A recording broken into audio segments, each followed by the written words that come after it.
gracias, Menchu Gutiérrez, por haber atendido nuestra invitación.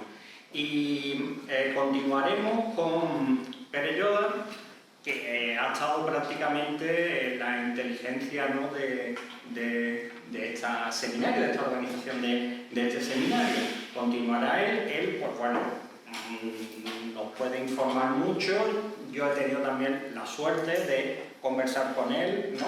Me sirve mucho, él tiene mucha experiencia y la verdad que algunas cosas le he consultado y vamos a continuar aprendiendo de él esta tarde. Muchas gracias, Pera, por tu generosidad y por concretamente la intervención en este seminario, y también ha hecho, insisto, labores de organización que hay un poco en segundo plano, pero ha dado buenas ideas.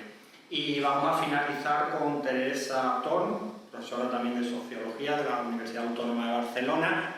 Bueno, al igual que Pera, porque yo los conocía antes por sus trabajos, los había leído, luego vino la conversación con ellos, igual de agradable y de edificante, y también quiero agradecer el que esté con nosotros esta tarde. Yo simplemente vamos a variar un poco la metodología con la sesión de la mañana, y yo ahora voy a pasar a enunciar una serie de puntos que nos sirven, ¿no?, nos han servido un poco de interés para plantear esta mesa.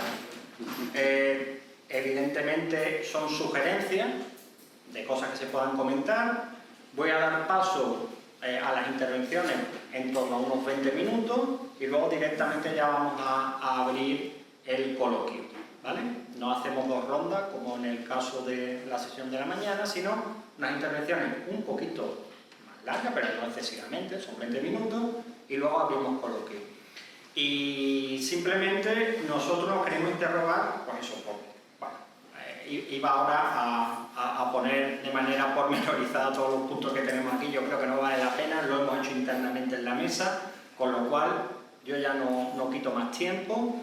Lo que interesa en este caso son las intervenciones de Menchu, Pera y Teresa. Empieza Menchu. No, pues allá.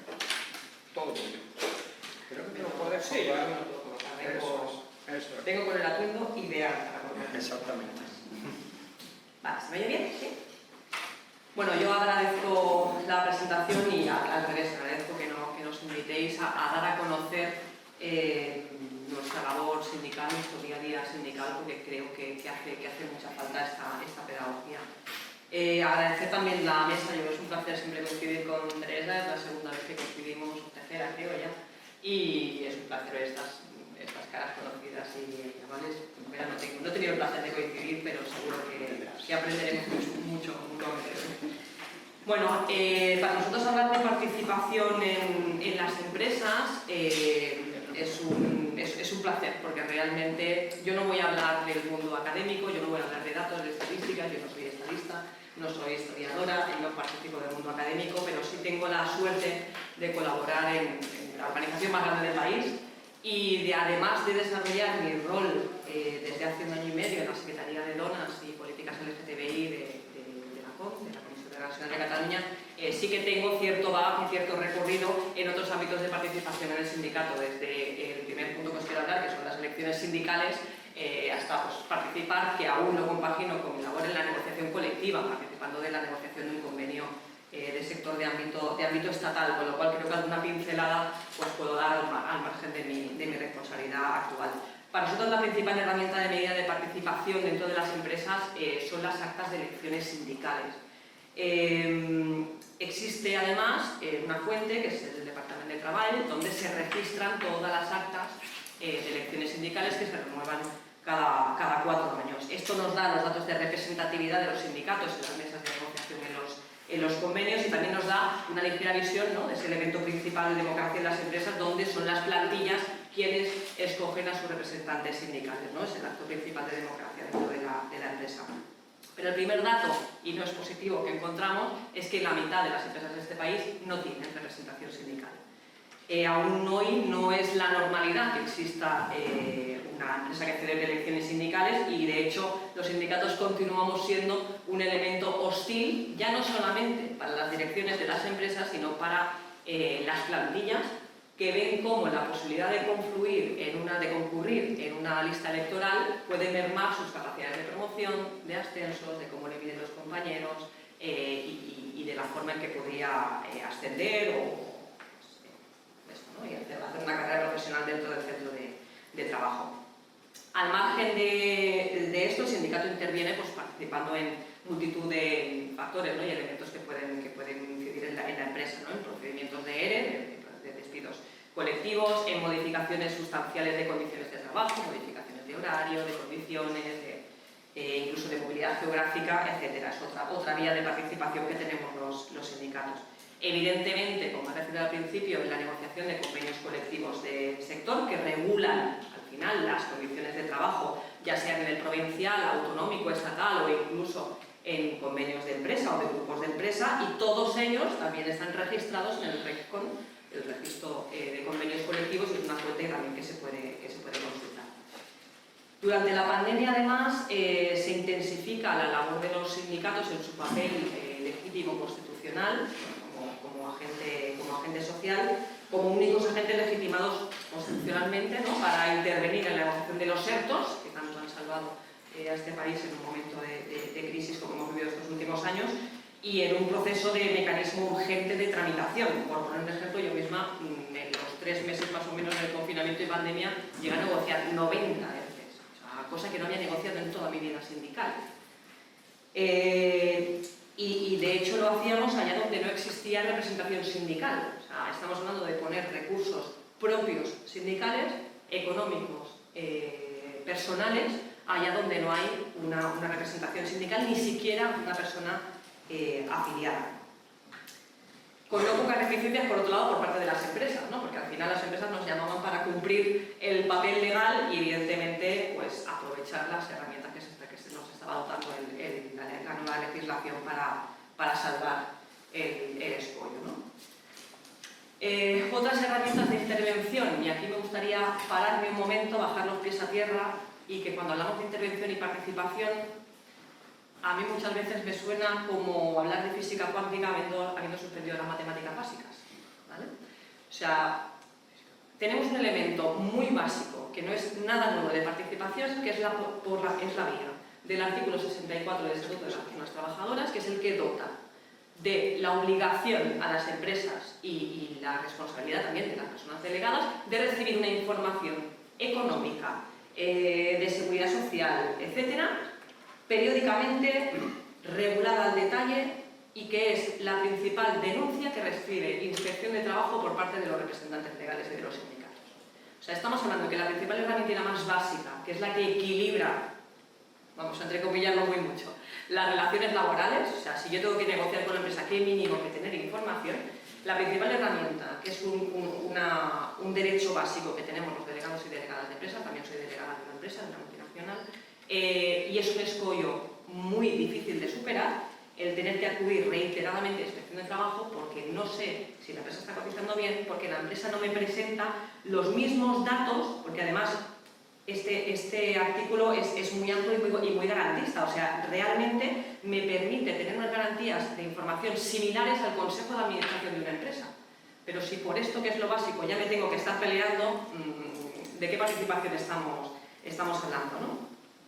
Posiblemente una vía de solución no, pero sí que quizá ayudaría, incidiría en una vía de solución, es transparentar el nivel de denuncias de Inspección de Trabajo por este motivo. Oficiosamente sí que Inspección nos va diciendo que es una denuncia muy recurrente, pero quizá esta falta de entrega de documentación obligatoria, que de manera masiva interpone la RLPC en las empresas, pues debería transparentarse. En el mismo sentido, participación a través de iniciativas sindicales en Inspección de Trabajo que actúan contra el fraude, favorecen la recaudación fiscal y las cotizaciones a la seguridad social. Los ejemplos recientes y además más claros, el tema de riders o el tema de las cárnicas. Podemos hablar también de actuaciones judiciales sindicales que generan nuevos derechos, la desconexión digital, los conocemos, la regulación del teletrabajo, el derecho a la igualdad. Todo esto son derechos que se van consiguiendo a través de actuaciones sindicales a costa de recursos únicamente sindicales, de las personas que pagan su cuota religiosamente al sindicato.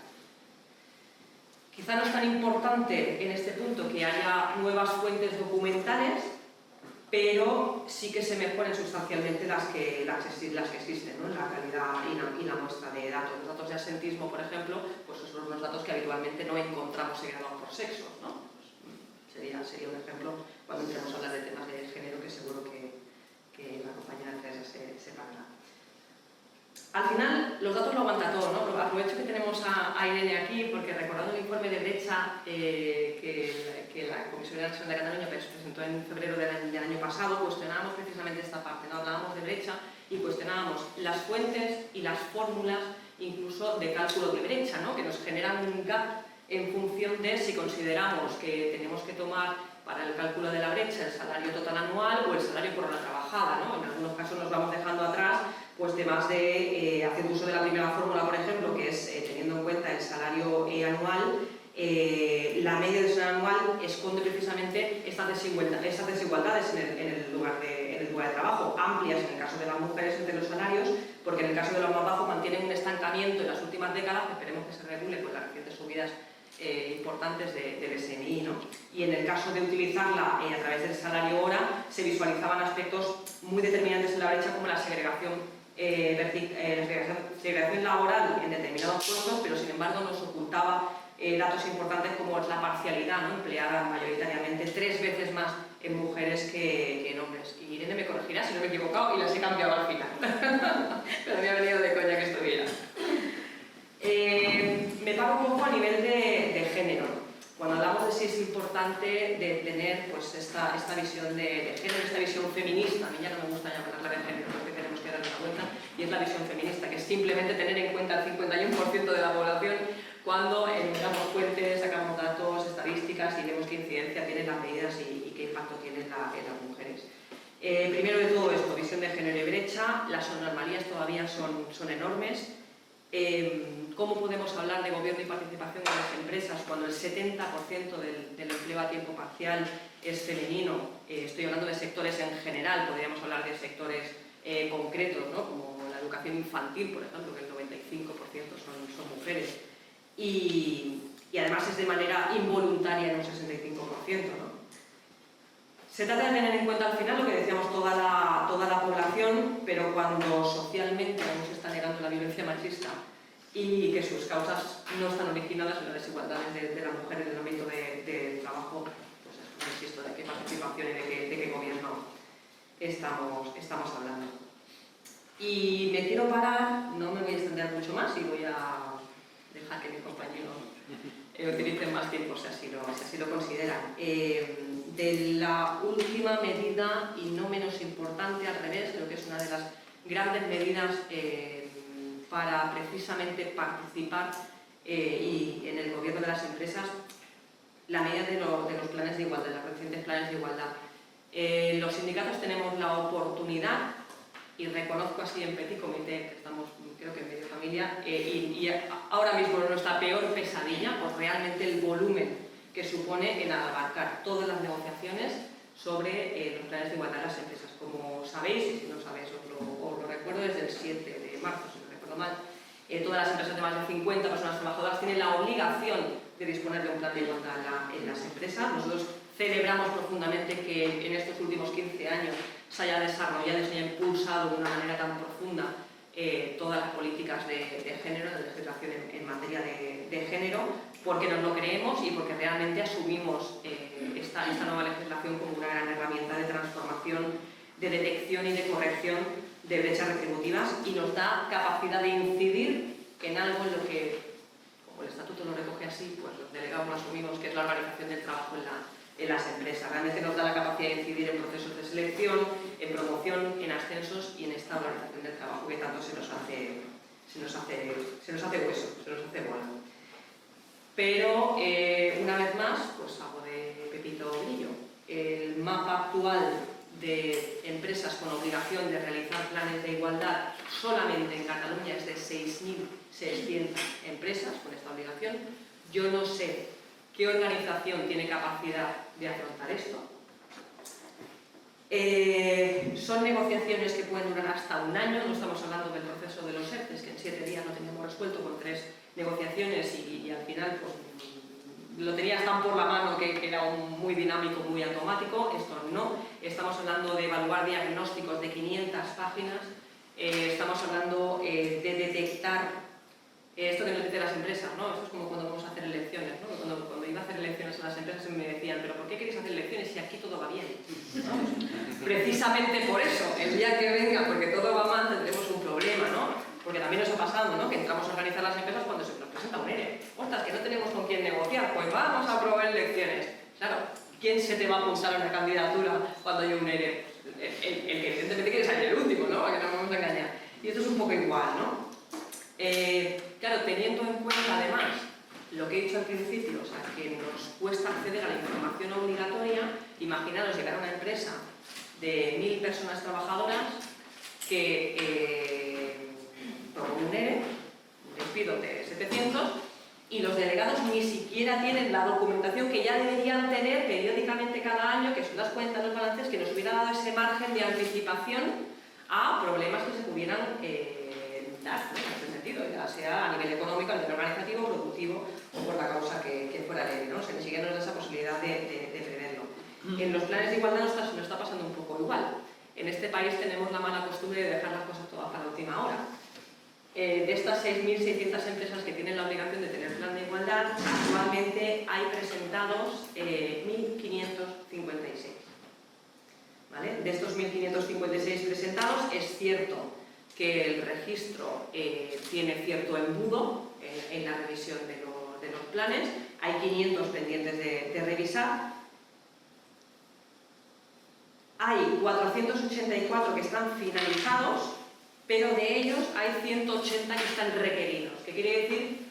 Que cuando se negocian los planes de igualdad tampoco se hace bien, con lo cual requerimientos 1000, la mayoría por defectos de forma, por muchas veces ni siquiera contactar con los sindicatos, que es el primer requisito que les pide la norma, es tienes que constituir la comisión negociadora con los sindicatos y no nos han avisado.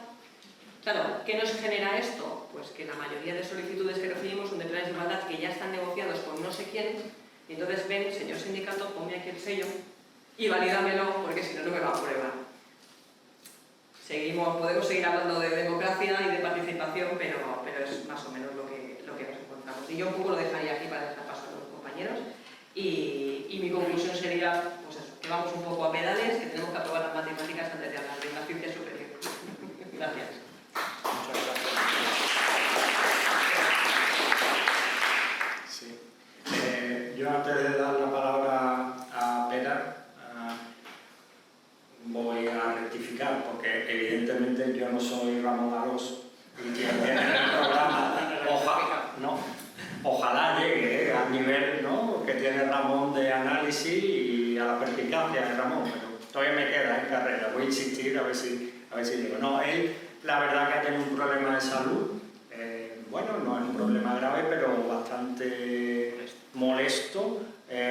Bueno, yo quiero agradecer la disponibilidad que él ha tenido y mandarle aquí, bueno, los mejores deseos para su recuperación. Y ahora sí, rectificando, que es lo que hay que hacer cuando uno se equivoca, doy el paso a palabra a Pera. Muchas gracias, Pera.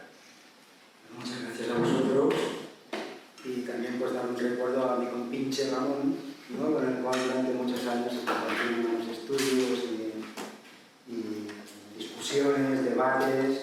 Ciertamente cada vez se va moderando más, Javier, pero yo me voy radicalizando más, pero al final nos entendemos. Bueno, seré un poco impresionista, porque soy así. Entonces, de entrada, yo creo que esto de la democracia social, de la democracia económica, ¿no?, los libros, por ejemplo, de Brooks en Francia, o los libros de Estrada aquí en España sobre democracia económica, ¿no?, pues se muestran hasta cierto punto optimistas, ¿no?, sobre la posibilidad de desarrollar la democracia social, ¿no? El punto de partida para mí, después de leer unos cuantos autores críticos, pero también autores liberales, ¿no?, como por ejemplo Fukuyama, ¿no?, es ciertamente pesimista, ¿no?, porque todos ellos nos hablan del desastre social que genera desigualdad, del desastre ecológico, ¿no?, que está planteando el cambio climático, y finalmente algunos apuntan, con más o mayor o menor énfasis, en la democracia política, ¿no?, como se está cuestionando en países ser fundamentales, ¿no?, en la democracia política. Los Estados Unidos, que la va repartiendo por el mundo, pero parece ser que en su casa tiene dificultades, ¿no?, de consolidar. Bien, esto es una cosa, esta necesidad, ¿no?, de decir, bueno, hemos de profundizar la democracia como sea, y para esto hemos de utilizar muchas herramientas diversas, ¿no?, y fundamentalmente, claro, dices, a ver, ¿cuál es una de las células fundamentales de una sociedad, ¿no?, de la sociedad capitalista o de la sociedad de economía de empresa? La empresa, ¿no? Por lo tanto, sería lógico que la empresa tuviera una base participativa, ¿no? Pero la realidad nos la ha pintado muy bien, excelentemente esta mañana, Daniel Linar, ¿no? La realidad pues es, digamos, que va aumentando la subordinación. Parece como si quisieran volver a aquello de la sumisión voluntaria de Lavoisier, ¿no?, de aquel filósofo francés, ¿no?, de hace unos cuantos siglos, ¿no? Y mientras que por otra parte no tienen ningún problema en hablar de que estamos en una lucha de clases, ¿no? Warren Buffett. Mientras que desde la izquierda esto de la lucha de clases se fue perdiendo, se fue diluyendo, ¿no? Ya no hablábamos de clase obrera, de clase trabajadora, ¿no?, y mucho menos de lucha de clases. Pero ahí está. Pero ellos sí que hablan de esto, porque lo están, ¿no? Lo están. Entonces, si uno lee, por ejemplo, pues las diferentes historias que se han ido publicando últimamente sobre el neoliberalismo, ¿no?, pues el grupo este de Montpellier, ¿no?, un grupo de think tank, ¿no?, esto que se comentaba esta mañana, un think tank a partir del cual se puso en marcha las ideas que después se concretarían en el mundo de la empresa, en el mundo de trabajo, en el mercado de trabajo, etc. Pero claro, detrás de estos pensadores, ¿no?, de Hayek, de Friedman y demás, había gente que pagaba, o sea, había gente que ponía dinero, que ponía recursos, ¿no?, y que eran sobre todo empresarios norteamericanos, ¿no?, de otros países, ¿no? Es decir, que hubo en los años 70, finales de los 60, principios de los 70, hubo una reacción, ¿no?, ante lo que podríamos decir el aumento de la participación de los trabajadores en la vida activa, la vida política, la vida social, la vida económica de las sociedades de economía de mercado, ¿no? Entonces yo creo que este es un punto de partida, ¿no? Una cosa es la necesidad y otra cosa es esta realidad que va avanzando, ¿no? Esta mañana Linar nos ha planteado cómo esto fue avanzando en el caso francés. Hay un autor, no sé si es francés o es canadiense, Grégoire Chamayou, que lo plantea desde el punto de vista norteamericano, ¿no? Es decir, cómo fue avanzando digamos, estos recursos derivados hacia think tanks, ¿no?, hacia grupos de consultores, etcétera, ¿no?, para poder desmontar por una parte lo que podríamos decir el pro-labor, ¿no?, la ideología o las ideas de pro-labor o welfare, ¿no?, y, digamos, pasarlas a lo que se denomina en lugar de welfare, el warfare, ¿no?, o fins i tot hay una canadiense que habla del debtfare, ¿no?, es decir, de la economía de la deuda, de la sociedad de la deuda, ¿no?, que es lo que cuando nos hemos globalizado y nos hemos financiarizado, aquello importante es que la gente se endeude, porque entonces ya lo tienes cogido por dos partes. Por una parte porque eres asalariado, ¿no?, y por otra parte, como te has endeudado, la sumisión es más segura, ¿no? Entonces, esta para mí es la realidad del punto de partida, ¿no? Pues a lo mejor pues, comento alguna cosa más sobre esta cuestión, ¿no? Pero bueno, para seguir un poco el hilo que nos planteaba Marcial, de entrada decir que la negociación colectiva, ¿no?, esta mañana se quejaba Julián de que no damos alternativas, no está ahora, pero había una cosa que era fantástica, que es la negociación colectiva. La negociación colectiva es flexible, adaptable, de territorio, sector, profesión, contenidos, etcétera, etcétera, ¿no? La negociación colectiva durante un tiempo, estos 30 gloriosos, ¿no?, era en cierta manera, pues, ¿cómo decirlo?, la solución a muchos problemas. Junto a la negociación colectiva, los sindicatos. Pero de golpe porrazo, ¿no?, cuando estos ideólogos pues, se pusieron en marcha, ¿no?, desde la academia, desde los medios de comunicación, etcétera, sindicatos y negociación colectiva pasaron a ser el problema, ¿no? Pero ciertamente es una forma de participación importante. No es dar información a los trabajadores, no es consultarlos y después hago lo que yo quiero, porque, como decía unilateralmente, no tengo toda la potestad en la empresa, pues decide unilateralmente, sino que la organización colectiva, antes o después, ha de haber algún tipo de equilibrio, ¿no? Porque si no estamos haciendo el tonto, ¿no? En cierta manera. Entonces, dejar claro esta cuestión, ¿no? A partir de la negociación colectiva se puede profundizar en elementos de participación, de democracia, ¿no? Y claro, fijémonos en una cosa que se ha grabado ya hace muchos años, ¿no? Para la empresa, lo que es la negociación salarial, lo que es la relación laboral es lo último. Primero están las finanzas, el producto o servicio que se sirve, la organización del trabajo, la tecnología, y a partir de eso, pues, ¿no? Diseñarán unos puestos de trabajo y ahí meterán a los trabajadores. Las relaciones laborales vienen al final. En cambio, para los sindicatos es el principio de la cosa. La fuerza que puedan tener, más o menos, en el mercado de trabajo, ¿no? Acudirán a la empresa para discutir o debatir sobre, o negociar, ¿no? Sobre las cuestiones. Por tanto, para la empresa la relación laboral es una cosa de un segundo nivel en el cual sabe además quién tiene toda la potestad. ¿No? En Estados Unidos, por ejemplo, la misma legislación prohíbe que los sindicatos puedan entrar en la organización del trabajo. ¿No? El resto de países, a lo mejor, la legislación no lo marca tan explícitamente, pero ciertamente es muy difícil de entrar en la organización del trabajo, ¿no? Y eso es lo importante. A partir de ahí podemos actuar sobre las condiciones de ocupación y sobre las condiciones de trabajo. Pero si no, digamos, estás chocando con una caja negra que domina la empresa. Y ahí está, para mí, pues, ¿no? Este podría ser uno de los desarrollos de la negociación colectiva, ¿no? Entrar ahí. Entonces, siguiendo con la pregunta, aquí, pues, un poco él planteaba toda la cuestión de las fuentes y demás, ¿no?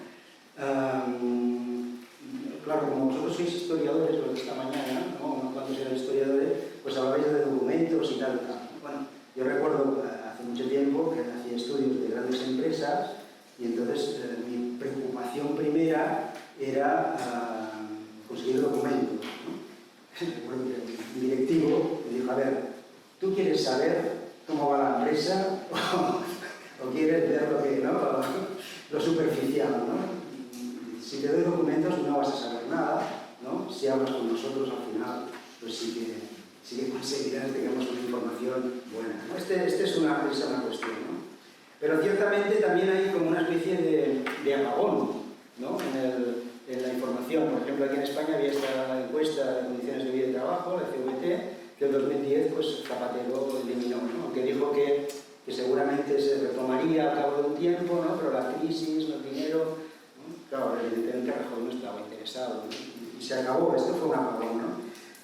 Entonces tenemos otra salida que es la encuesta esta que hace la Fundación de Dublín sobre condiciones de trabajo, ¿no? Muy interesante, pero también esta ha sufrido un pequeño recorte, ¿no? O sea, no es lo mismo, por ejemplo, la del 2000, que hay un artículo súper bueno de Laurence y Valier, parece que son dos franceses, ¿no? A partir del cual ellos cogen aquellas variables más relacionadas con la organización del trabajo, ¿no? Y distinguen una tipología de empresa, desde la cairolista, la más tradicional también, y después la que serían estas formas un poco más autónomas, ¿no? Pero ninguna de ellas el trabajador participa realmente en las decisiones sobre su puesto de trabajo, ¿no? Pero aquel estudio estaba bien, ¿no? Limitado, pero estaba bien. En cambio, en los últimos, que los ha llevado Duncan Gali, y Dalzou y tal, hay unos variables. Ya la tipología está desapareciendo, ¿no? Y esta tipología, por ejemplo, lo utilizó muy bien Carlos Prieto para revelar, digamos, el mapa de la precariedad en España, ¿no? La diferencia que había entre estas tipologías. En Dinamarca, por ejemplo, donde podía haber el tipo un poco más amable con los trabajadores, ¿no? Y España, donde había este tipo más tradicional o terrorista, ¿no? Por tanto, eso es un elemento de interés, ¿no? Porque en cierta manera pues venía en el tipo de tareas, la autonomía, el aprendizaje, etcétera, ¿no? Pero, bueno, esto es lo que tenemos, ¿eh? Después tenemos, por ejemplo, esta encuesta, que ahora no recuerdo el nombre, dedicada a los empresarios, que esta es una cosa relativamente nueva, ¿eh? La encuesta anual laboral. Anual laboral, que esta nos da sorpresas, como por ejemplo, lo dijo Ramón, ¿no? que era una sorpresa brutal, porque estuvieron los empresarios, la COE, luchando, ¿no?, para conseguir la reforma laboral de 2012, que la negociación colectiva pasara a mejor vida, ¿no? Y un par de años después se hizo esta encuesta, o sea, se ha ido haciendo en diversos años, y ahí sale precisamente que la mayor parte de los empresarios prefieren fijar el salario a través de la negociación colectiva, ¿no? Es brutal. Y cuanto más pequeña es la empresa, mejor, ¿no? Porque claro, elimina problemas.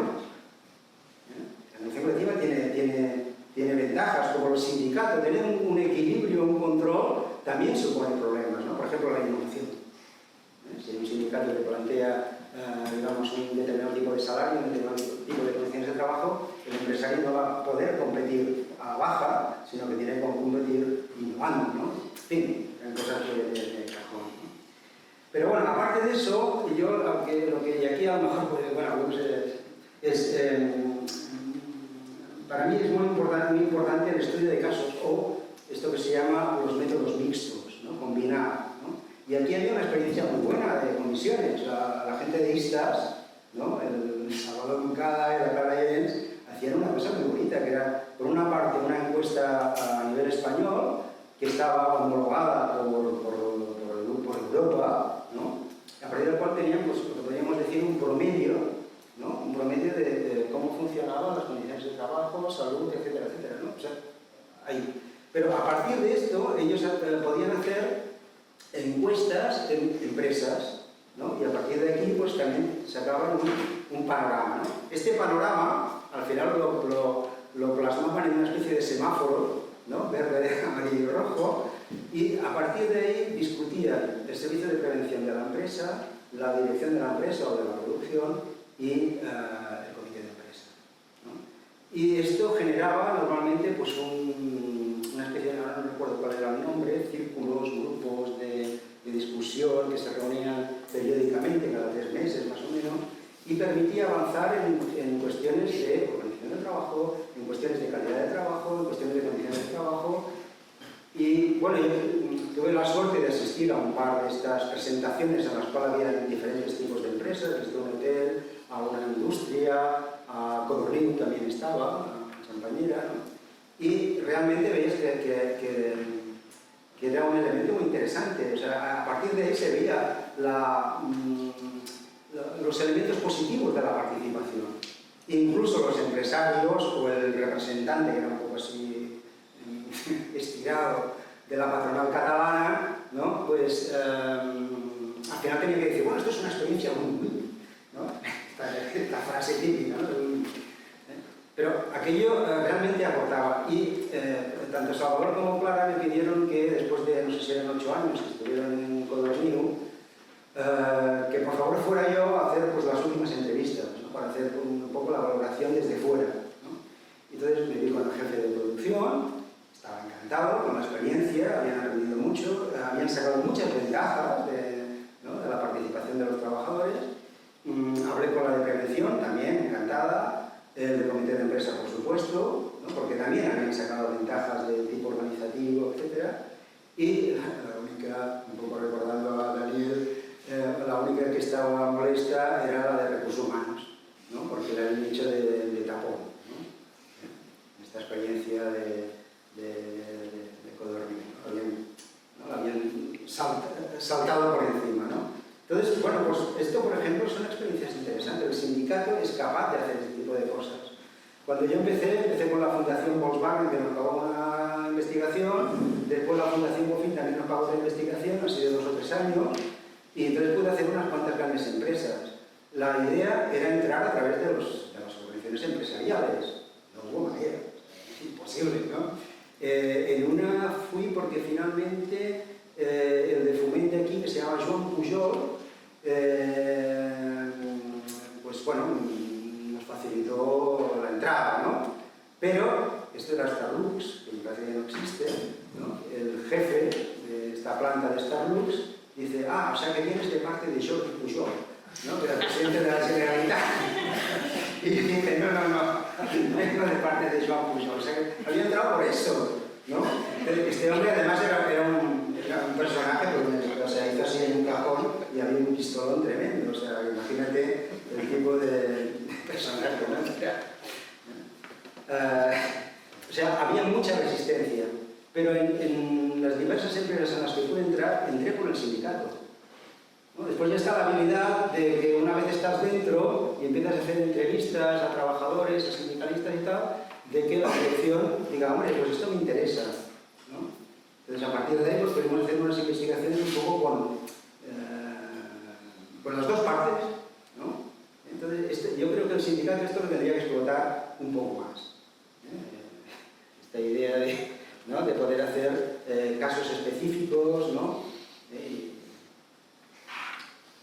Porque creo que es el... ¿no? Sí, es con fecha sí. Sí, sí.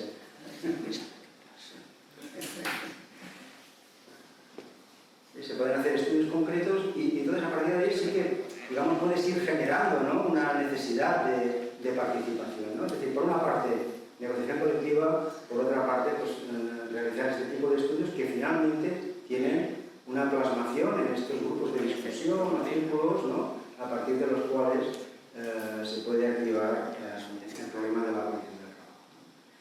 Después, el género.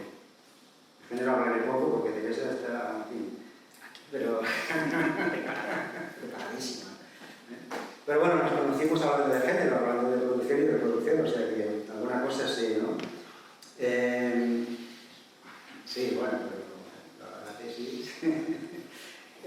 yo creo que hoy en día podemos hablar de trabajo, ¿no? Aunque en los últimos años de mi vida profesoral cada vez lo dudaba más, porque tenía estudiantes de relaciones laborales y cuando les hablaba de trabajo, pues era como si les hablara del demonio o de alguna cosa, digamos, desconocida, ¿no? No les interesaba en absoluto, ¿no? Y también al final, pues estuve 3 años haciendo clases en políticas y cuando les decía, es que no hay políticas públicas de trabajo, pues lo que interesaba era el género, lo que interesaba era la ecología, lo que interesaba en un momento determinado fue el procés, ¿no? Porque era el 2017, 2018, ¿no? O la democracia, ¿no? Pero el trabajo no interesa. Pero hoy en día, bueno, al menos ha habido como una especie de esclecha, ahora no me sale en castellano, ¿no? de brecha, ¿no? Es que brecha es castellano. Sí, brecha, sí, pero yo he dicho esclecha. Más clecho. ¿No? A partir de la cual podemos hablar, ¿no? Hay una ministra que más o menos, una grieta, más o menos habla de trabajo, ¿no? Más que menos, ¿no? Y por tanto el tema del labor se ha puesto otra vez sobre la mesa relativamente. Por tanto, si hablamos de esto, también podemos hablar de clase. Hay una desigualdad de clase, ¿no? Aunque yo fuera una mujer, la botina a mí no me representaría, ¿no? Y la botina habla de género, ¿no? Porque una cosa es, digamos, el glass ceiling, ¿no? Por arriba, ¿no? Que es importante y que nos preocupa, pero otra cosa es qué pasa con el suelo pegajoso, ¿no? En el cual están pues, una mayoría de mujeres, ¿no? Entonces la desigualdad es una cuestión importante, pero yo de desigualdad aprendí con el hermano de la señora Linard, Robert Linard, en el libro aquel de Tablí, que venía a ser pues, un poco como el puesto de trabajo. Este hombre se reclutó en una empresa para observarla y entonces él decía así como sorprendido, ¿no? Dice, yo llego allí, no tengo ni idea y me ponen ya de, por ejemplo, oficial segunda, ¿no? Y quien me enseña es un oficial quinta o mi oficial, ¿no? Que es un argelino, que es el que sabe, pero es argelino. Y después del argelino viene el turco, y después del turco viene el magrebí, ¿no? Y después viene el italiano, y después viene el español. O sea, había una gradación de desigualdad, ¿no? También es importante el origen, sobre todo cuando tenemos pues, una cuestión migratoria que hay quien la aprovecha. Uno de los problemas de la democracia actual es esta expansión del populismo a partir de la inmigración, ¿no? Por tanto, este es un elemento importante, ¿no? También la clase, el género, la etnia. Es decir, las identidades se han de respetar, las identidades se han de reconocer, ¿no? Se ha de legislar para protegerlas, pero hay que dar también una totalidad, algún elemento de conjunto, ¿no? Si la clase en cierta manera lo da, ¿no? En cierta manera. Y si no, después me lo pruebo.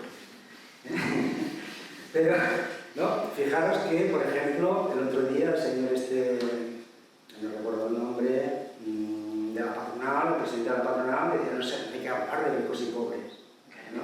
Claramente, como aquel que dijo, ahora hay que trabajar más y ganar menos, ¿no?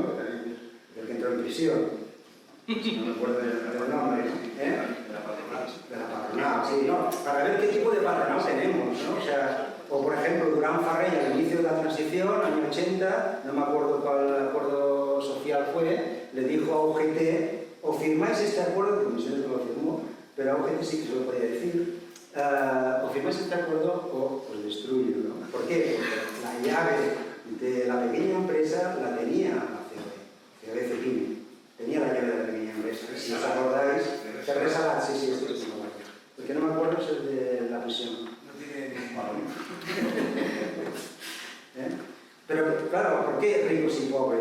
Pues sí, claro que es importante, porque a lo mejor la gente se da cuenta de que el problema no es el que tiene abajo, ni el que tiene al lado.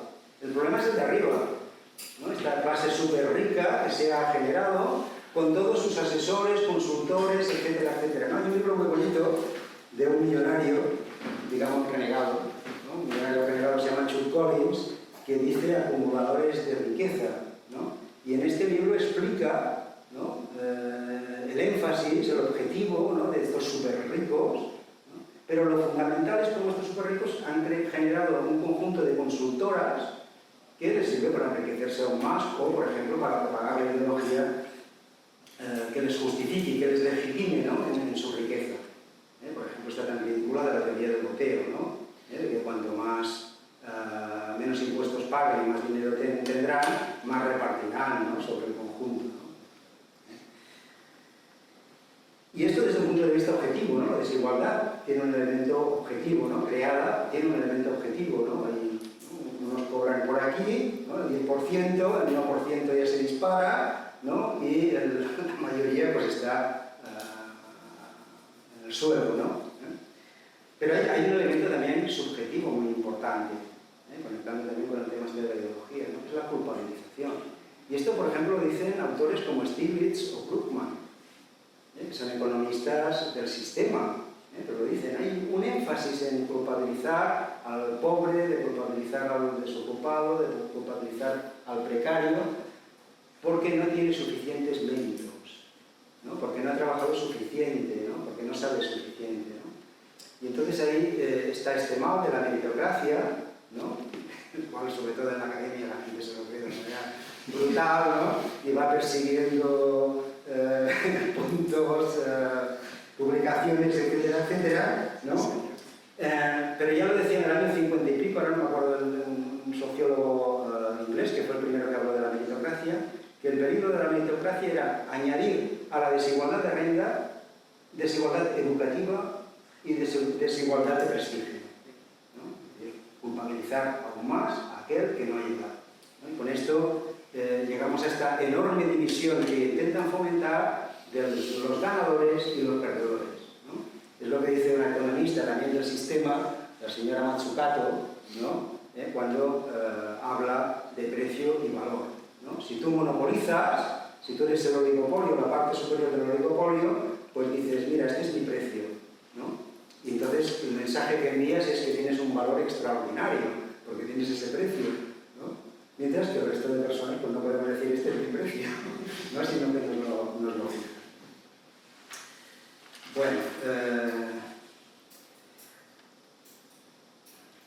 Bueno, después estaba interesado en la cuestión de multidisciplinar. Yo creo que esto es sobre la marcha, ¿no? O sea, es una, ¿no? Pero cuando estábamos en el centro de estudios, que fue antes de la tesis, ¿no? Pues allí venían economistas, venía gente de derecho del trabajo, antropólogos, historiadores, ¿no? Hicimos una revista y tal, ¿no? Pues fue una experiencia multidisciplinar. Y después con Joan, pues también, ¿no? También tiene sus puntos de hecho. Sí,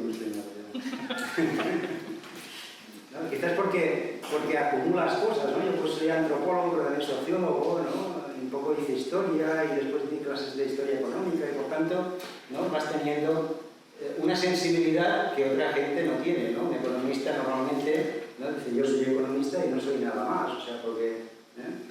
Pero en general, tanto los historiadores como los antropólogos antropólogos, sociólogos, y ya digo, algunos economistas, algunos politólogos y quizás algunos psicólogos sociales sí que podrían colaborar en un estudio sobre estas cuestiones, ¿no? Pero es sobre la marcha, es irme encontrando, ¿no? Los conceptos, bueno, pues yo creo que habría que darle la vuelta de alguna manera, ¿no? Toda esta cuestión del recurso humano, del capital humano, son conceptos importantes, ¿no? Bourdieu ya lo trabajó, ¿no? Con la idea del capital social, ¿no? Opuesta a capital humano. Algunos autores de su escuela pues también lo han ido trabajando, esta cuestión, ¿no? Claro, yo por ejemplo decía, bueno, el recurso humano pues ya está el concepto además de fuerza de trabajo, ¿no? Que es la capacidad, ¿no? Que tiene uno, ¿no? O sea, antes de hablar de recurso humano teníamos el concepto este de fuerza de trabajo, ¿no? Como un potencial, ¿no? Un potencial mental, físico, etcétera, ¿no? Pero habría que darle la vuelta, ¿no? La idea de dependencia, de subordinación, ¿no? También son conceptos que le hemos de ir dando vueltas porque realmente es lo que se va buscando, ¿no? Incluso en la universidad. Incluso en la universidad, que sería un centro de saber, o yo pensaba en un centro de saber y tal, ¿no? Pues resulta que no siempre es así.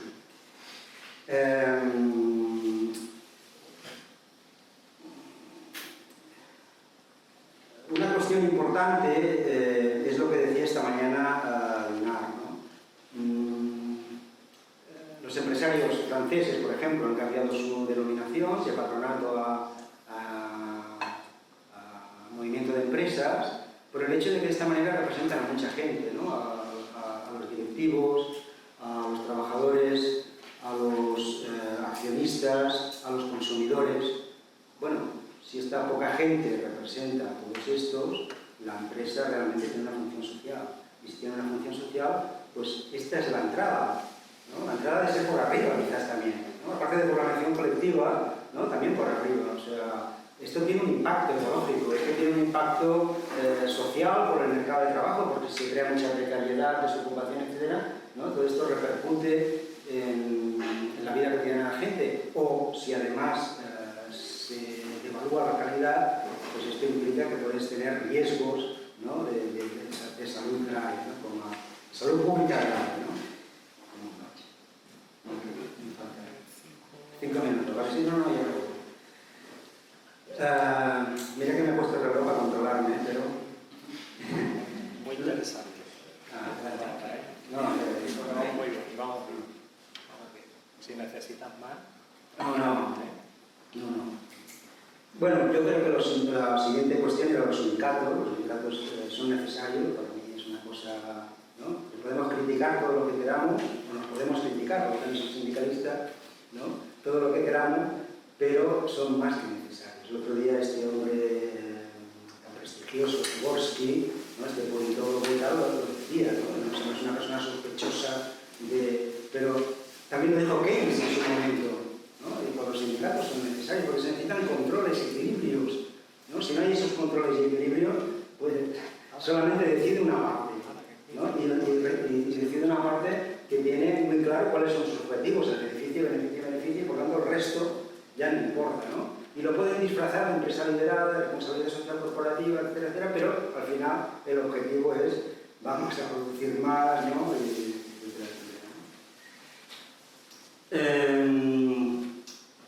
Además, los sindicatos, bueno, por ejemplo, basta ver las publicaciones que hace aquí de la COM o que hace la Fundación 1 de Mayo, están interesados en muchas cuestiones, ¿no? O sea, en la universidad hay una ignorancia supina sobre el sindicalismo, del sindicato, ¿eh? Es así, ¿no? Cuando les dices, no, bueno, es que está formado últimamente el sindicato, hay muchas más personas con estudios que tienen un cierto nivel, digamos, técnico, ¿no? Y dicen, no, los sindicatos son clase obrera, manual, ¿no? O sea, aún tienen estos estereotipos, ¿no? de lo que es un sindicato.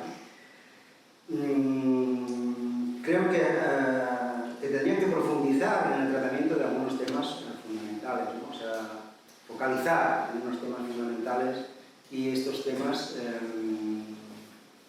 de alguna manera publicitarlos, o sea, llegar a la gente, ¿no?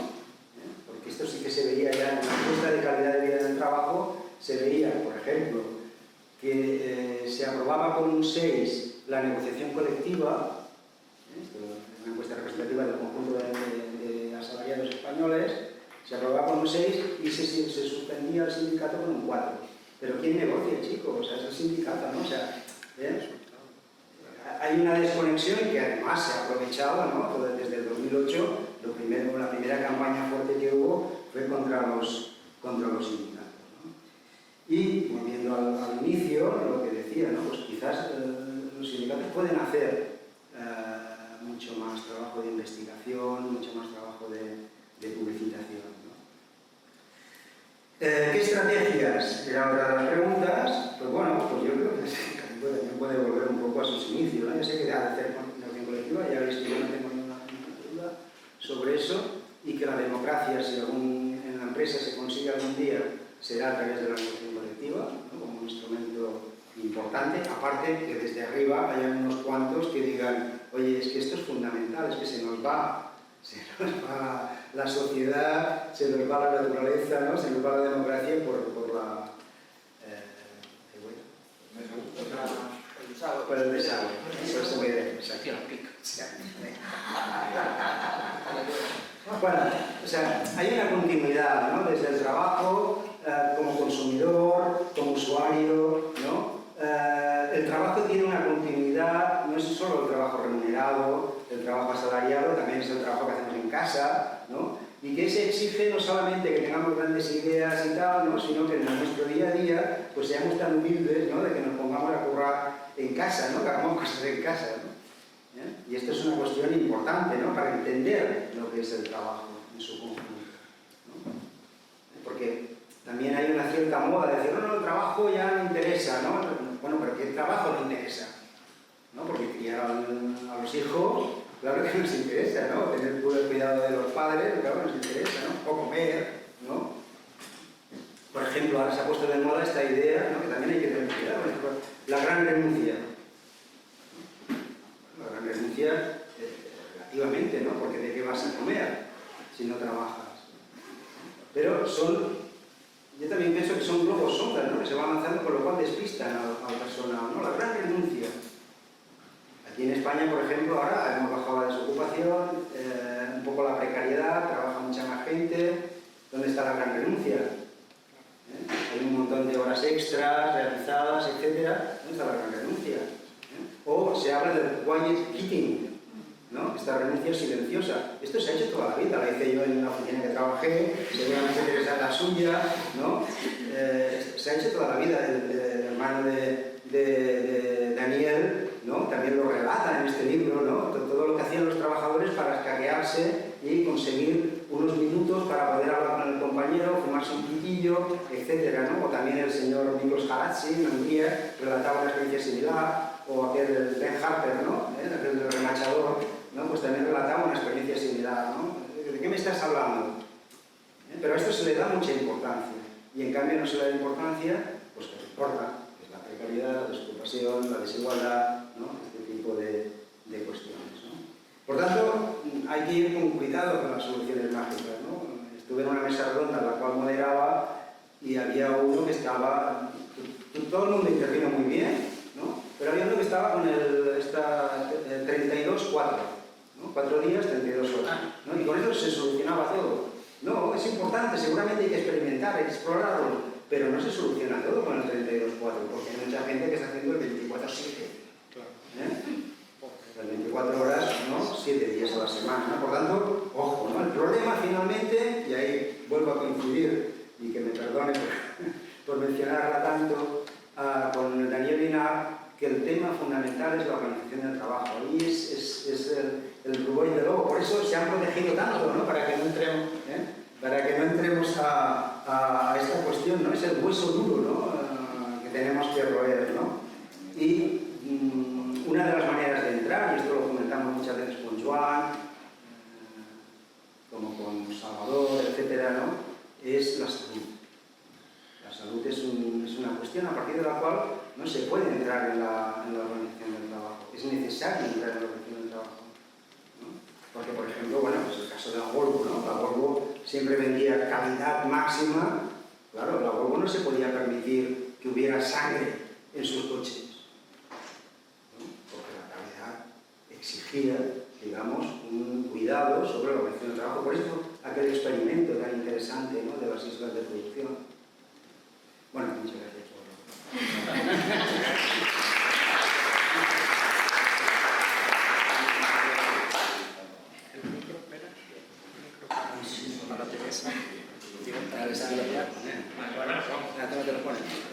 Bueno, muchas gracias, Pera. Ahora el turno, todo tuyo, Teresa. Seguimos aprendiendo de ti. Adelante. Pues muchas gracias, buenas tardes. Espero y agradezco muchísimo que no hayáis, como no hace sol, supongo que ya está húmedo el tiempo, que estéis aquí todavía. Quiero agradecer no solamente a las personas que estáis en el público, sino especialmente a Javier Tebar, que yo sé que es el culpable, y a Pera, que lo tengo a mi lado y que le agradezco mucho que haya insistido en que viniera. Pera es mi amigo, es mi colega, desde los años 80, por eso yo vengo a insistir antes de la tesis. No solamente como profesional, sino también como compañero en la trayectoria y en la travesía de vida, que no ha sido fácil en estos últimos tiempos. Y bueno, pues agradecer el estar en la mesa a Marcial, que es un hombre amable. Formal. He dicho amable, déjame, yo no he visto, seguramente le podríamos ver, iba a decir cómo se suelta el pelo, pero quizás es una analogía un poco feliz. Pero sí, muy contenta de poder estar, de haber tenido el placer esta mañana de oír a Daniel, de haber compartido la mesa y después a los esforzados jóvenes ahí con ganas de, y no tan jóvenes, debatir sobre qué se podría hacer. Yo creo que es importante reflexionar sobre el trabajo, aunque sea un tema que pierde, bueno, que tiene mucha importancia pero pierde escaparate, para decirlo coloquialmente. Y pues aquí estoy. Yo antes le he dicho, no te preocupes, voy a hacer de cromo lila, que es lo que se espera muchas veces que yo haga, y encantada de hacerlo, ¿por qué no?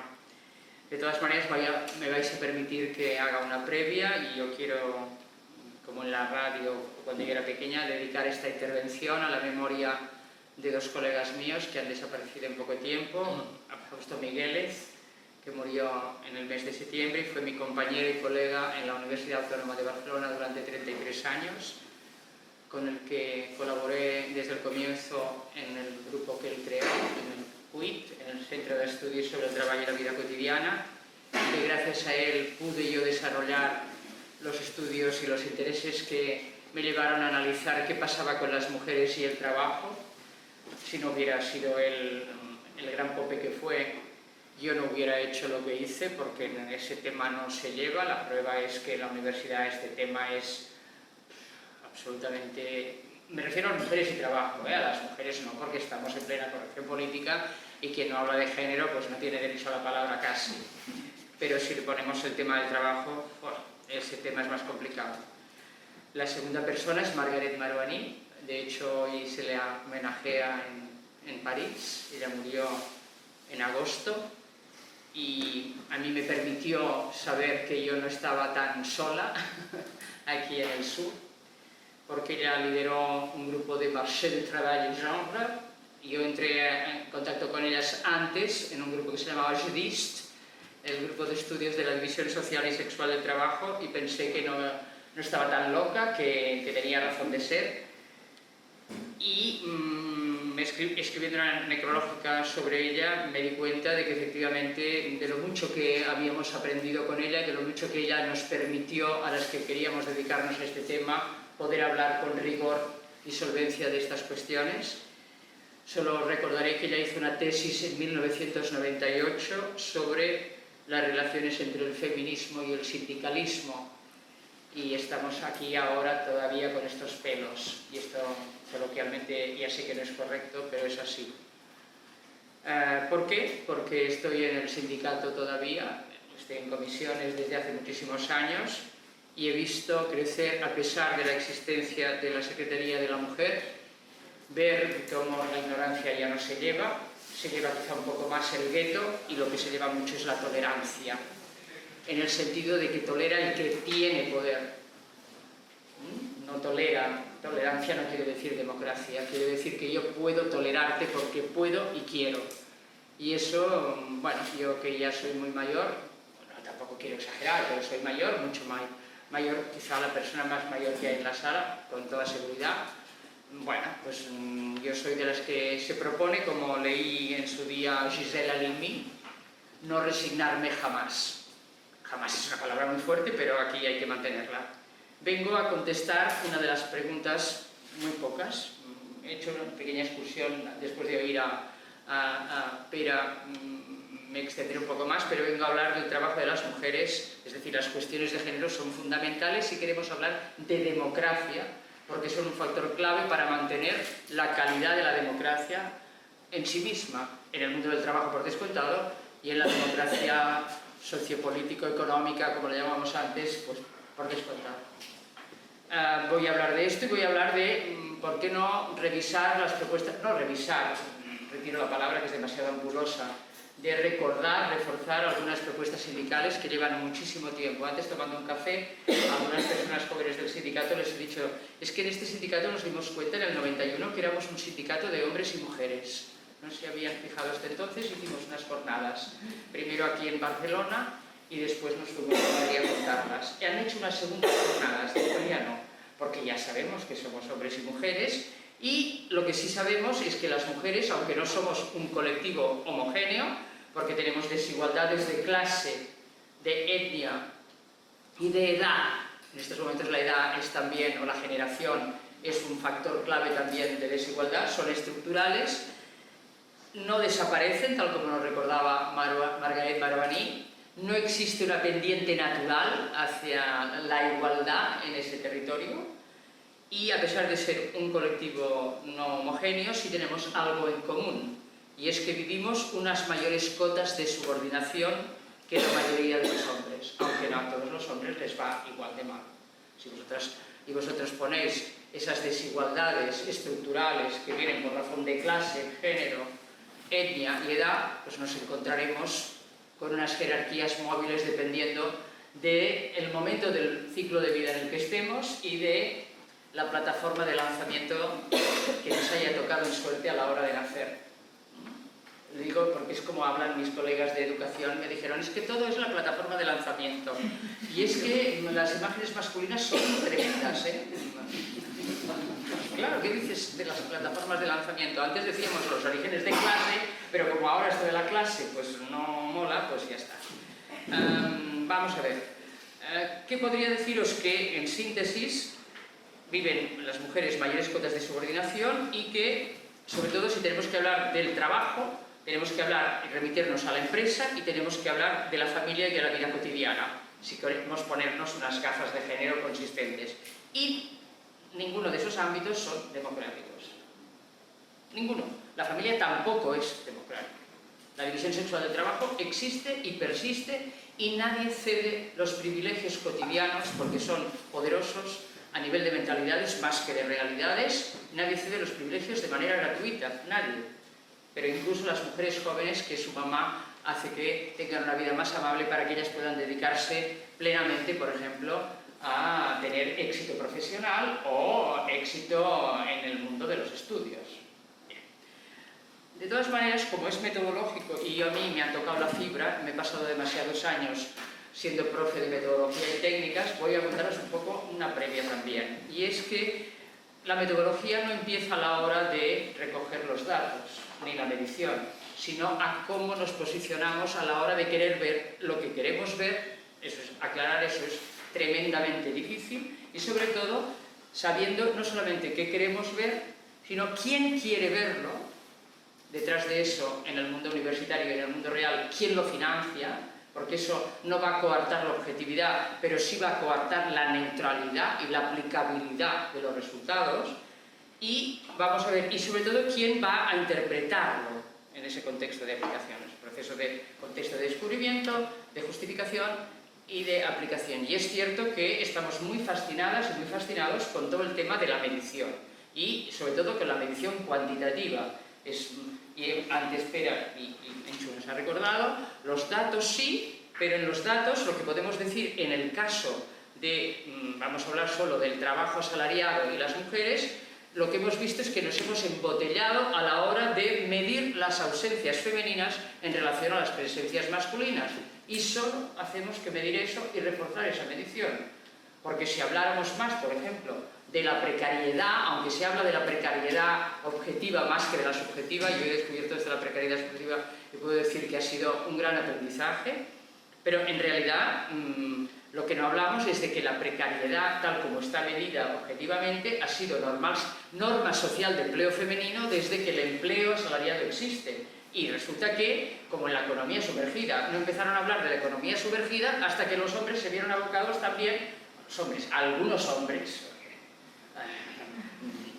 a ver los aires de todo tipo, no se pusieron con la crisis de, pues yo qué sé, no hace falta tanto, en el 73 ya, yo es que soy vieja, en el 73 ya había terminado los estudios formales, o sea, pues estábamos ya, qué sorpresa, la economía sumergida, me hablaban de la mayoría del trabajo de las mujeres, no del trabajo asalariado, no me refiero al otro trabajo que yo ya he renunciado a llamarle trabajo y he aceptado, como la mayoría de mis colegas feministas estupendas, que le llamemos cuidados, porque efectivamente a limpiar no se apunta a nadie, pero a cuidar, vosotras no podéis, bueno, en fin, es una cosa tan grande que no tengo ganas ni de contarosla.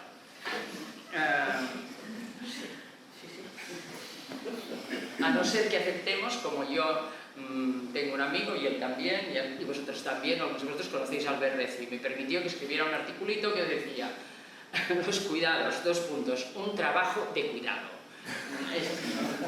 Lamento no podérselo traducir, luego se lo diré por venir. Vamos a ver, ¿por qué? Porque en realidad al medir esa precariedad o esas discriminaciones, por ejemplo, yo recuerdo a una colega italiana diciéndome, es que hay que hablar de las discriminaciones estructurales. Sí, llevaba muchísima razón, porque veíamos rampar la individualización y veíamos que también entraría en el tema del mercado de trabajo, y lo único que podíamos ofrecer las mujeres interesadas en el tema era un refinamiento del análisis del mercado de trabajo, pero no necesariamente un cambio o propuestas de cambio que mejoraran esa situación. Recordaba esta mañana que yo hacía mucho que no pisaba académicamente esta universidad, porque sí he acompañado... La has pisado un poco, La he pisado muy poco, sí, la verdad. Pero alguna vez vine, por ejemplo, en 2002 vine a unas jornadas de discriminación salarial. No hablábamos de la brecha. La brecha ha aparecido mucho más tarde. Y ahí recuerdo, lo que más aprendí es de un señor que yo le dije, te has portado tan bien que te vamos a ascender a mujer hoy, porque era...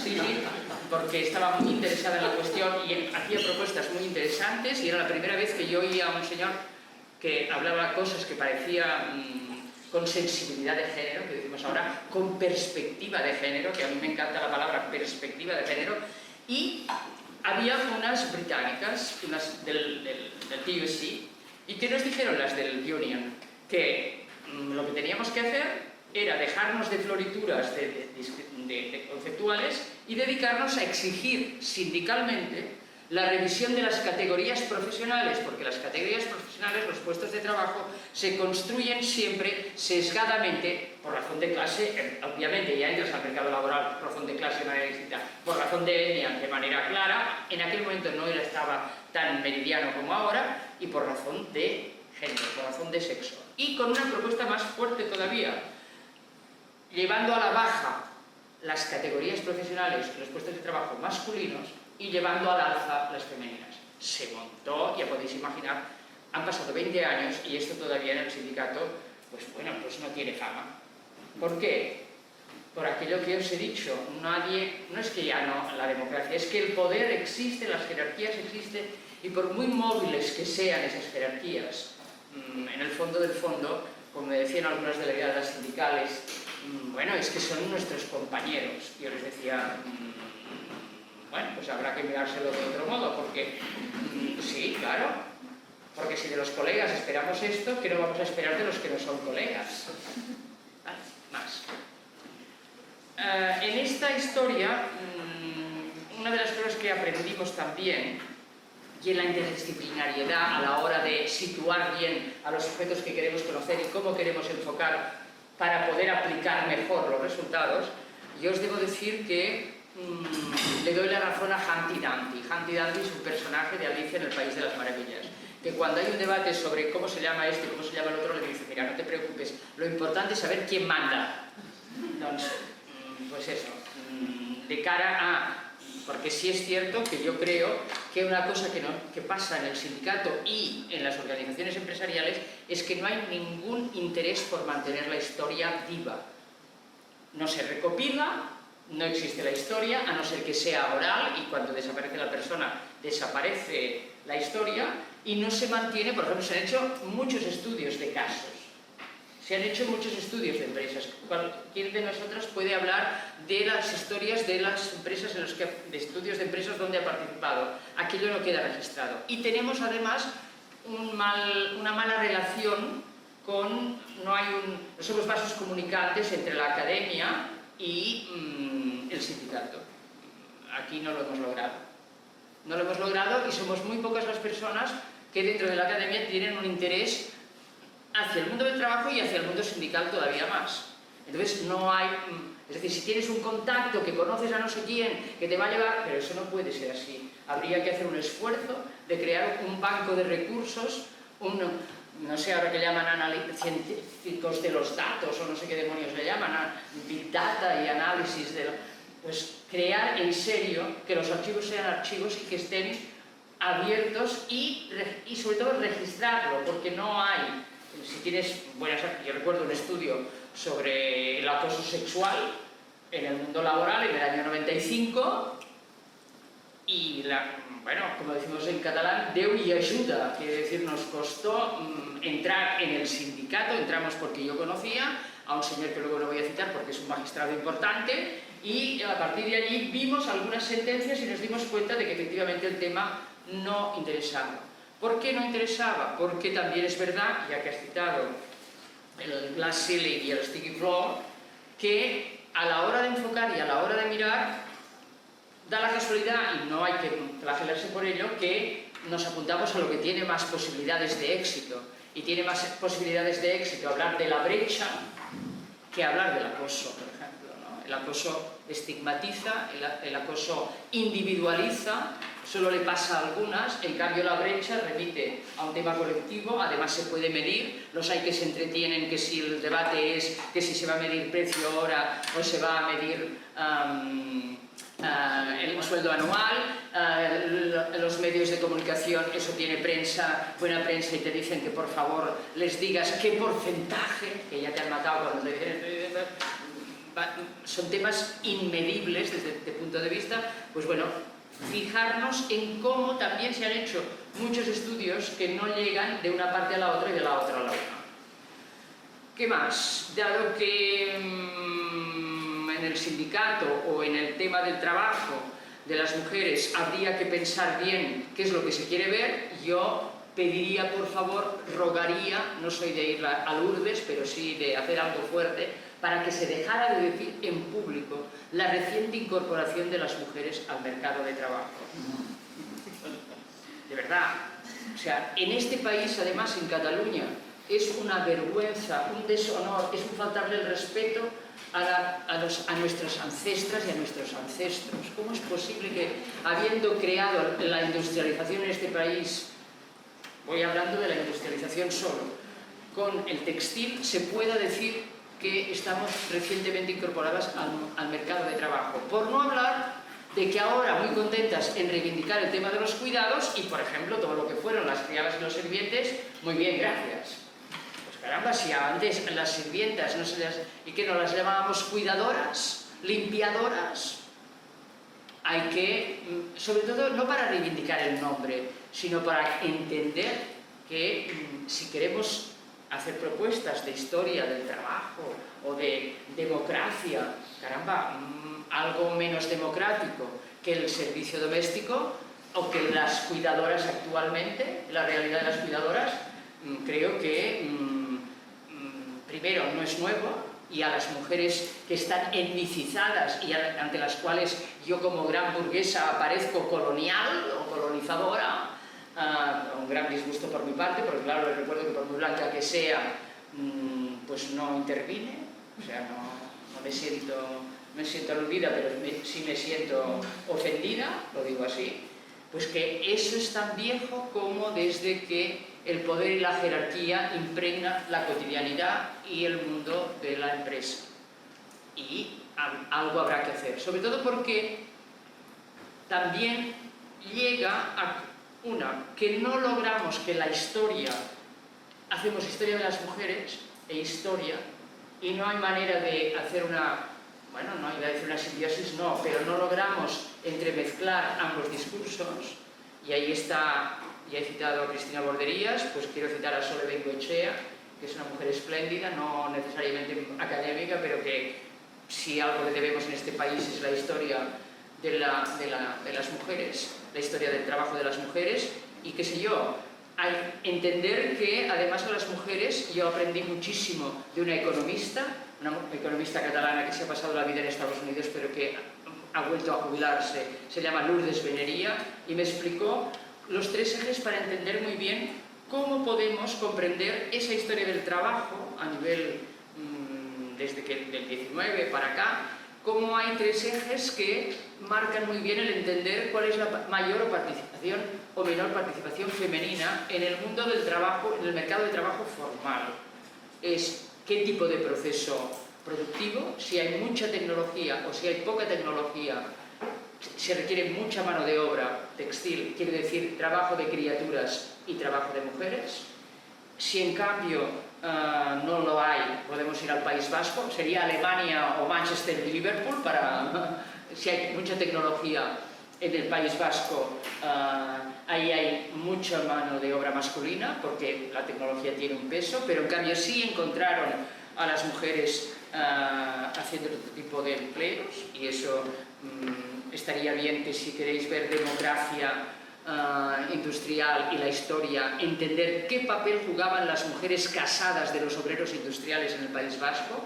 La mayoría se convirtieron en pupileras, que es un oficio que en Cataluña no sabemos que existe. Es que el empresario les pagaba a las mujeres casadas para que tuvieran pupilos solteros, que eran obreros industriales, para que no se desparramaran, para que estuvieran en condiciones de revistas para poder ir a trabajar. Es decir, les daban la comida, los hospedaban, les lavaban la ropa, y eso todavía existe, porque muchas de ellas acogen a estudiantes, ya no a obreros industriales. Ver esa variedad, o sea, ver esas monografías, intentar ver cómo indirectamente, si nos fijamos en el trabajo de las mujeres, tenemos una variedad a no olvidar para entenderlo mejor, y ahora ver y no caer en la trampa de solo hablar de estoy estupenda o me siento mal, cuando oigo muchas veces hablar en el sindicato, y lo voy a decir, de competitividad, de innovación y de digitalización, porque eso quiere decir que también no es un discurso neutro, no de cara al beneficio capitalista y al conflicto de clases que se puede generar, sino también a las mujeres, porque las mujeres es un agujero negro enorme en ese territorio. Ya empieza con la formación, las mujeres no están yendo a lo que llaman las ingenierías y los STEM, y el otro día, bueno, están desesperados en este país los empresarios porque van a faltar 10.000 ingenieros y no vamos a poder dar abasto con tanta formación de ingenieros. Bien, eso también tiene que ver con el género. Y la otra, y acabo en este tema, el olvido de la construcción de las categorías profesionales sexuadas. Esta es una piedra de toque que el sindicato puede y debe afrontar. Maroni tiene algunos discursos preciosos sobre este tema. He dicho que se lo diga porque además, sacando y leyendo otra vez qué había hecho, recuerdo un artículo muy interesante hace muchos años, los años 80, el año 88 fue un año, no sabemos por qué, en este país se publicaron muchas cosas en las revistas generalistas de trabajo, muchos artículos sobre mujeres y trabajo. Uno de ellos fue Margaret Maruani en un monográfico, y hablaba de cómo la construcción, la transformación digital de las artes gráficas había dejado paso del linotipista. Aquí no habíamos tenido mujeres linotipistas. ¿Sí, linotipista? Bueno. Es muy antigua, una máquina que, bueno, lo busquéis en el Google. Había pasado a las que hacían luego las artes gráficas y habían pasado a hacer con el software y se les llamaba un oficio distinto. Las mujeres eran picadoras de textos porque habían creado un oficio para hombres distinto. Las mujeres no podían componer el texto, no podían editarlo, solo picar a kilómetros y les pagaban así. Incluso en ese oficio nuevo se construía ya de manera sexuada, pues eso tenerlo en cuenta. ¿Qué más? ¿Qué hacer? Y he pensado un poquito, porque como hemos hablado antes de Lenin, he pensado yo aunque en el grupo político en el que estaba me hubiera apuntado al grupo leninista, ya me había borrado antes de que se pusieran los leninistas de moda, pero sí que os he dicho, sí, continuar persistiendo, no resignarse jamás y en el sindicato respetar la propia historia del sindicato. Y digo respetar porque yo estoy poco contenta cuando veo que cuando hablas con las mujeres que pretendidamente están interesadas en el tema, desconocen quiénes han sido sus ancestras. Y esto es algo que no puede ser, porque todo el mundo sabe a través de las fundaciones o de les hemos dado nombre, la eponimia es masculina y no basta con poner algún nombre colateral. Este año hemos estado con una persona que me acompaña en la sala en el jurado del premio Aurora Gómez y os puedo asegurar que yo he hablado con personas jóvenes en el sindicato que no saben quién es Aurora Gómez y que en cambio he visto publicaciones en el sindicato que me hablan de feministas que ellas consideran reconocidas que no tienen nada que ver con el sindicato. Eso no puede ser. Y no hablo de hacer un cursillo. Es decir, hay que hacer, como hacíamos con las políticas públicas, discutir si había que luchar por la igualdad, luego vino la acción positiva, luego vino el mainstreaming. A mí me da igual el nombre, pero por favor, recuperar la propia memoria. ¿Cómo puede ser que esto no haya quedado? Pero no por un sentido de la trascendencia, sino por saber que, por no favorecer aquello que hacemos muchas veces la historia de las mujeres, que es ir a recoger el agua con un cesto de mimbre. ¿Y qué pasa si vas a recoger el agua con un cesto de mimbre? Que el agua desaparece y no queda. Y no hacemos alusión. Lo hacemos en general en el sindicato, pero en el caso de las mujeres más. Y favorecer las políticas públicas a favor de las mujeres. Sobre todo porque si a las mujeres en las políticas europeas nos ha ido un poco bien, es porque las únicas que se podían hacer eran políticas para el mercado de trabajo. Eran las únicas políticas públicas a favor de la igualdad de las mujeres de la Unión Europea, lo vuelvo a repetir, han sido políticas laborales.